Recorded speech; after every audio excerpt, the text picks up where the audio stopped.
Buenos días, el tema de hoy es ¿quiénes persuaden? Vamos al libro de 2 Corintios capítulo 5, verso 11. Conociendo pues el temor del Señor, persuadimos a los hombres, pero a Dios le es manifiesto lo que somos, y espero que también lo sea a vuestras conciencias. ¿Quiénes persuaden? De que encontraba que en la palabra hay que persuadir, pero encontraba que en el mundo, ¿cuánto nos persuaden? Hablamos en el tema del día de ayer, en el tema en el cual la consagración. ¿Cuántas personas vienen y persuaden? Venga, pero tomarse una no tiene nada de malo. ¿Es que acaso se lo prohibió en la iglesia? El pastor le prohibió reunirse con nosotros. El pastor le prohibió ir a la fiesta. El pastor le prohibió reunirse con sus amigos. Y vienen y persuaden. Venga, usted se volvió aburrido. Usted es una persona amargada. Venga, usted era una persona más alegre, más jovial. Usted se le veía diferente, pero ahora se ve todo amargado. Venga, acompáñenos, vámonos. Persuaden. Pero mire que encontraba en la palabra que el Señor a usted de mí nos lleva a persuadir en la palabra. Pero conociendo la palabra, llevar el mensaje de salvación a otras personas. Pero encontraba que esto es innecesario la dirección del Espíritu Santo, ya que a todos no se les puede hablar de la misma manera. Es como cuando usted, un amigo, se lo encontró y lo invita a tomar, pero usted se lo encontró y esa persona de pronto con usted no la llevaba bien. Y como que lo invita, no, yo quiero ir con usted, no, yo estoy bien así, no, hermano, está bien, nos vemos, chao, no quiero verme con usted.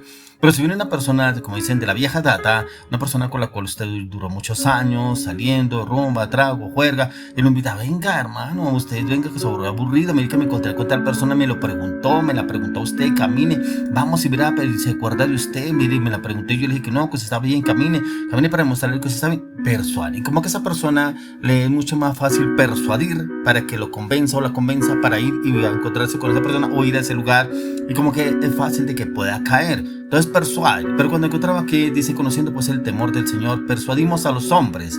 Pero que aquí no habla los obligamos, los incitamos, prácticamente los hostigamos. No, dice conociendo pues el temor del Señor, persuadimos a los hombres, pero a Dios le es manifiesto lo que somos. Espero que también sea vuestras conciencias. Y es precisamente ahí donde el Espíritu Santo puede entrar, en la conciencia. Y es donde el Espíritu Santo puede dar convencimiento de pecados, de justicia y de juicio. Es el Espíritu Santo. Usted y yo solamente llevamos el mensaje. Y cuando llevamos el mensaje, el Espíritu Santo cumple la función por la cual va la palabra. Y Él lo viene haciendo y que empieza a hacerlo el Espíritu Santo. Pero ¿qué es persuadir? Encontramos que el persuadir viene de la manera como prevalecer, convencer, lograr un cambio de opinión mediante la influencia de la razón en el conocimiento de la palabra y condiciones morales. Pero también es una definición que se refiere tanto a la razón como a la moralidad. Es en esencia apelar a la conciencia para persuadir a alguien a actuar moralmente correcto. Puede ser una estrategia eficaz de persuasión, pero no es la única. Apelar a la razón es mediante el diálogo, y mediante ese diálogo se puede lograr, vuelvo y digo, con la dirección del Espíritu Santo. Vuelvo y digo, aquí no es hostigar a la persona, que si usted no recibe a Jesucristo, usted irá para el infierno, que usted, bueno, no, a eso es el enemigo. Ahí no se puede, tiene que ser direccionado con el Espíritu Santo. Y es una herramienta en la palabra en la cual encontramos la importancia de la persuasión, y es un proceso en el cual podemos llevar a la persona a un cambio de transformación en cuanto a la dirección del Espíritu Santo y en cuanto al conocimiento de la palabra. Y ahí encontramos que es importante la orientación y la dirección del Espíritu Santo. Y eso, cuando miramos la palabra, eso obró mucho en el apóstol Pablo. El apóstol Pablo se dejaba llevar por el Espíritu Santo, un hombre conocedor de la palabra. Hablaba la palabra con denuedo porque él conoce las Escrituras, y eso lo encontramos en el capítulo 17.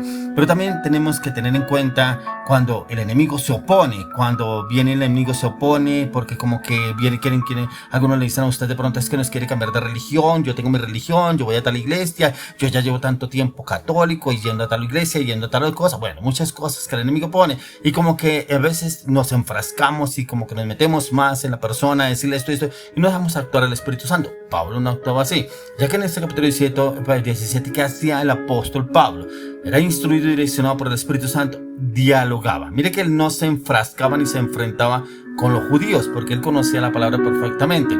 Y ahí lo encontramos precisamente en la palabra, en el capítulo de Hechos, capítulo 17, y cómo el Señor lo usó a Pablo de una manera sobrenatural, y lo encontramos en el verso 1 al 3. Pasando por Anfípolis y Apolonia, llegaron a Tesalónica, donde había una sinagoga de los judíos. Y Pablo, como acostumbraba, fue a ellos y por 3 días de reposo discutió con ellos, y declarando y exponiendo por medio de las Escrituras que era necesario que el Cristo padeciese y resucitase de los muertos, y que Jesús era a quien yo os anuncio, decía él, es el Cristo. Y que aquí dice la palabra discutió, pero no quiere decir que entraba en conflicto, discutía con ellos. Démonos de cuenta que no era que él imponía lo que él decía a Pablo, pero basado en las Escrituras, declarando y exponiendo por medio de las Escrituras que era necesario que el Cristo padeciese. Prácticamente los estaba llevando al Antiguo Testamento y los enfocaba en el Nuevo Testamento. ¿Cuál era la función de que hubiera venido nuestro Señor Jesucristo?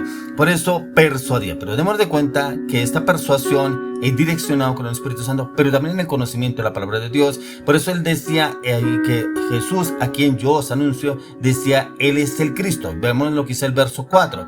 Y algunos de ellos creyeron y se juntaron con Pablo y con Silas, y de los griegos piadosos gran número, y mujeres nobles no pocas. ¿Quiénes se juntaron? Varios se juntaron ahí, varias personas se juntaron ahí para poder conocer y entender lo que Pablo les estaba diciendo. Entonces encontramos que en esta palabra, las Escrituras dentro del Antiguo Testamento las enfocó en el Nuevo Testamento Pablo porque era conocedor de la palabra.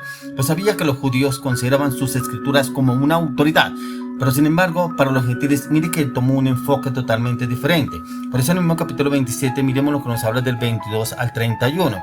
Y ahí lo habla claramente cómo el enfoque fue diferente. Entonces Pablo, puesto en pie en medio del aeropago, dijo, varones atenienses, en todo observo que sois muy religiosos, porque pasando y mirando vuestros santuarios, hallé también un altar en el cual estaba esta inscripción, al Dios no conocido, al que vosotros adoráis, pues sin conocerle es a quien yo os anuncio, al Dios que hizo el mundo y todas las cosas que en él hay, siendo el Señor del cielo y de la tierra, no habita en templos hechos por manos humanas, ni es honrado por manos de hombres, como si necesitase de algo, pues él es quien a todos da vida y aliento a todas las cosas, y de una sangre ha hecho todo el linaje de los hombres, para que habiten sobre toda la faz de la tierra, y les ha prefijado el orden de los tiempos y los límites de su habitación, para que busquen a Dios y en alguna manera palpando puedan hallarle, aunque ciertamente no está lejos de cada uno de nosotros, porque en él vivimos y nos movemos y somos, como algunos de vuestros propios poetas también han dicho, porque el linaje suyo somos. Siendo pues linaje de Dios, no debemos pensar que la divinidad sea semejante a oro o plata o piedra, escultura de arte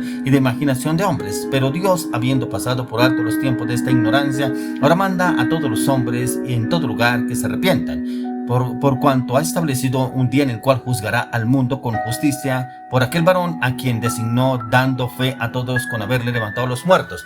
Mire esa parte, cómo persuade Pablo aquí a los que estaban allá precisamente en esta ciudad, cómo los persuade y los lleva en la palabra, en el cual prácticamente les habla a los poetas, sus propios escritores, pero también les dice que les daba a conocer y entender que aún ellos entendiendo el entendimiento en el cual ellos hacían, pero también dice, siendo pues linaje de Dios, no debemos pensar que la divinidad sea semejante a oro, plata o piedra, escultura de arte y de imaginación de hombres, que era lo que ellos trabajaban.